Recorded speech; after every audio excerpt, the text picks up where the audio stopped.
మన కొరకే మరణించి మూడో దినం లేచిండు. యేసు ప్రభుని ఎవరైతే నమ్ముకుంటారో, ఎవరైతే రక్షణ తీసుకుంటారో, ఎవరైతే బాప్తిజం తీసుకుంటారో వాళ్ళకి రక్షణ ఉంటుంది. వాళ్ళ పాపాలు క్షమించబడతాయి. మీ కుటుంబంలో ఆశీర్వాదం వస్తుంది, మీ కుటుంబంలో శాంతి వస్తుంది, మీ కుటుంబంలో సమాధానం వస్తుంది. గట్టిగా సపలు కొడదాం. యేసు ప్రభే నిజమైన దేవుడు, యేసు ప్రభే గొప్పవాడు, యేసు ప్రభు రక్తం కార్చిన వాడు, యేసు ప్రభు ప్రాణం పెట్టినవాడు. యేసు ప్రభుని పాపాల నిమిత్తము ఆయన ముళ్ళ కిరీటం ధరించాడు, ఆయన చేతుల్లో మేకలు కొట్టబడ్డాయి. అందుకే యేసు ప్రభుని నమ్ముకోండి, ఆయన రక్షకుడిగా స్వీకరించండి. తండ్రి కుమార పరిశుద్ధాత్మ నామములో బాప్తిసం తీసుకోండి. మీ కుటుంబం రక్షించబడుతుంది, మీ కుటుంబం ఆశీర్వదించబడుతుంది. ఒకవేళ నేను ఎన్నో పాపాలు చేసాను అనుకుంటున్నాను, ఇదొక మతం కాదు, ఇదొక మార్గము. ఆమేన్ చెప్పండి. నువ్వు నమ్మితే దేవుని అద్భుతాలు చూస్తావు. అందరు మోకరించుకుందాం, ప్రార్థన చేసుకుందాం. యేసు ప్రభుని హల్లెలూయా.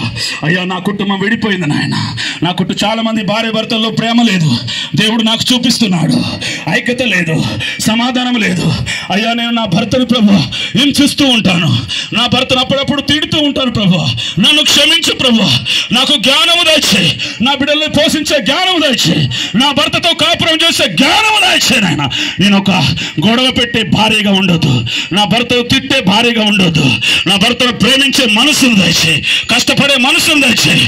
దేవుని వాక్యంలో చెప్తుంది, చెల్లి ఉదయకాలం లేచి జ్ఞానవంతురాలు భర్త కొరకు భోజనం ఏర్పాటు చేస్తుంది. ఒక భార్య కష్టపడే భార్య ఉండాలి, ఒక భార్య ప్రార్థన చేసే భార్య ఉండాలి. ఒక భార్య దేవుని వాక్యంలో చెల్లి సామెతల గ్రంథంలో రాయబడ్డది, 31వ గ్రంథంలో, యెహోవా యందు భయభక్తులు గల స్త్రీ కొని ఆడేబడును రాయబడ్డది. నువ్వు దేవుని యందు భయభక్తులు గల స్త్రీ అయి ఉండాలి, దేవుని మందిరానికి వెళ్ళే స్త్రీగా ఉండాలి, లోబడే స్త్రీగా ఉండాలి, నీ అత్తమామకు సేవ చేసే స్త్రీగా ఉండాలి, నీ భర్తకు సేవ చేసే స్త్రీగా ఉండాలి.